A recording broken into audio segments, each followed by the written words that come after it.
ನಿಮ್ ಪಾದಕ್ಕೆ ನಮಸ್ಕಾರ ಮಾಡಕ್ಕಾಗಿ ನಾವು ನಿಮ್ಮ ಊರಿಗೆ ಬಂದು ಈಗಾಗಲೇ ಗುರುಲಾಪುರ ಚಳವಳಿಯನ್ನ ತಾವೆಲ್ಲ ನೋಡಿದ್ರಿ.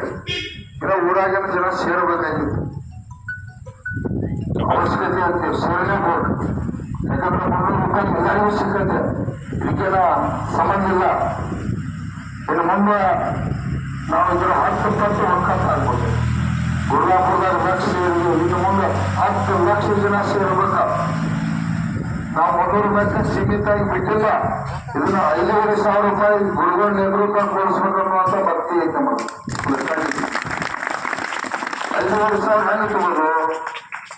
ಸರ್ಕಾರ ಹೋಗ್ತಕ್ಕಂತ ತೆರಿಗೆ ಹೋಗ್ತೈತೆ ₹50,000 ಕೋಟಿ. ಕಬ್ಬು ಬೆಳೆಗಾರರಿಂದ ರಾಜ್ಯ ಸರ್ಕಾರಕ್ಕೆ ₹50,000 ಕೋಟಿ, ಕೇಂದ್ರ ಸರ್ಕಾರಕ್ಕೆ ₹50,000 ಕೋಟಿ ಉಂಟೈತೆ. ಅದ್ರೊಳಗಿನ ಒಂದು ₹5,000 ಕೋಟಿ ನಮ್ಮ ರೈತರಿಗೆ ರೊಕ್ಕ ಕೊಡ್ರಿ. ಅಂದ್ರ ₹5,000-6,000 ಕೋಟಿ ಕೊಟ್ಟಂದ್ರೆ ಒಂದು ಟನ್ನಿಗೆ ₹1,000 ನಿಮ್ಗೆ ಹಣ ಬರ್ತೈತೆ. ಅವ್ರಿಗೆ ಮತ್ತೆ ₹40,000 ಕೋಟಿ ಉಳಿದೈತೆ. ಉಳಿದ ಮಂದಿಗೆ ಅದಕ್ಕ ಬಾಗಿಗಳಿಗೆ ರಸ್ತೆಗೆ ಅದಕ್ಕೆಲ್ಲ ಕೊಟ್ಟು ನೋಡ್ಬೇಕ. ಯಾಕಂದ್ರ ಕೇಂದ್ರ ಸರ್ಕಾರ ಕೈಗೆ ಇರುದಿಲ್ಲ, ರಾಜ್ಯ ಸರ್ಕಾರ ಕೈಗೆ ಇರುದಿಲ್ಲ. ಕೈಗೆ ಇರೋದು ಮಾತ್ರ ನಾವು ಇಲ್ಲದು ಹೊರಗಾಗದು ರಕ್ತ ತವರ ಸುರಿಸೆಲ್ಲ ಹರ್ಕೊಂಡು ನೇಯೆಲ್ಲ ಹರ್ಕೊಂಡು ಕಬ್ಬು ಬೆಳೆಸಿದ್ರು. ಅದಕ್ಕೆ ₹5,000 ₹1,000 ₹3,000 ಆ ರೇಟ್ ಆತ ಕಟ್ಟಾದ್ರೆ ಬಾಯಿಲೆ ಹೇಳಿಲ್ಲ. ಹಂಗ್ಯಾಕ ಅಂದ್ರಿ ₹5,000 ಆತಪ್ಪ ಅಂದ್ರ ನಮ್ಮ ಹೊಲಕ್ಕೆ ಏನಾಗ್ತಾವು ಕಕ್ಕ ಸುಧಾರಣೆ ಆಗ್ತಾವ.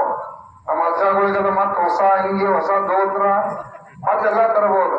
ಮನ್ಯಾಗ ತಾಯಿಯಂದಿರಿಗೆ ಬಂಗಾರ ತರಬಹುದು. ಇಲ್ಲಾಂದ್ರೆ ಅವ್ರದ ಬಂಗಾರ ಒತ್ತೆ ಹೋಗುದ ಬೆಳಿಗ್ಗೆ ಹಾಕಿ ರೇಟ್ ಸಿಗದಾರಕ್ಕ ಅದು ಬಂಗಾರ ಅವ್ರ ಕೈ ಬೇಯಿಸ್ಬೋದು. ಇವೆಲ್ಲ ಸುಧಾರಣೆ ಮಾಡ್ಬೇಕಾಗಿದೆ.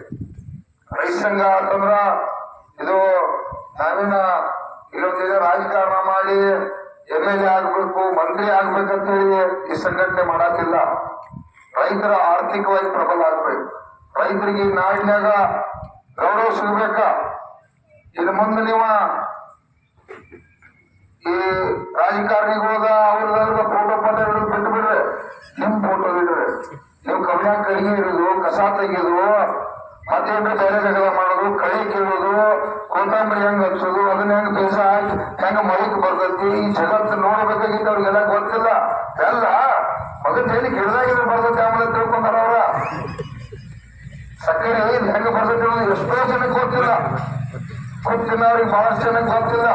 ಇದು ಗೊತ್ತಾಗ್ಬೇಕು ಅಂದ್ರ ಹಳ್ಳಿ ಕಷ್ಟ ಈ ಸಮಾಜಕ್ಕೆ ನೋಡ್ಬೇಕು, ಇಡೀ ಜಗತ್ ನೋಡ್ಬೇಕು. ನಮ್ಮ ಕಷ್ಟನ ಅವಾಗ 12 ತಿಂಗಳು ಕಬ್ಬು ಬೆಳಿಬೇಕು. ಇದು ತಿಂಗಳು ಇಟ್ಟಿಟ್ಟು ಮೆಳಿಕಾಗಿದ್ದೆ ಇಟ್ಟು ದೋಷ ಸಿಗಿತೈತಿ. ಆಮೇಲೆ ಇದು ಸಕ್ಕರೆ ಆಗ್ತೈತಿ, ಸ್ಪ್ರೀಟ್ ಆಗ್ತೈತಿ, ಇಥನಾಲ್ ಆಗ್ತೈತಿ, ಮತ್ತೇನೋ ಕಾಯಿ ಪ್ರಾಡಕ್ಟ್ ಆಗ್ತೈತಿ ಅನ್ನೋದು ಗೊತ್ತಿಲ್ಲ. ಗೊತ್ತು ಮಾಡ್ಬೇಕಾಗಿತ್ತು. ಎಲ್ಲಾ ಬೆಳೆಗಳಿಗೂ ರೇಟ್ ತಗೋಬೇಕಾಗಿತ್ತು. ಅಂತ ಮೆಕ್ಕೆಜೋಳಕ್ಕೆ ₹5,000 ತಗೋಬೇಕು.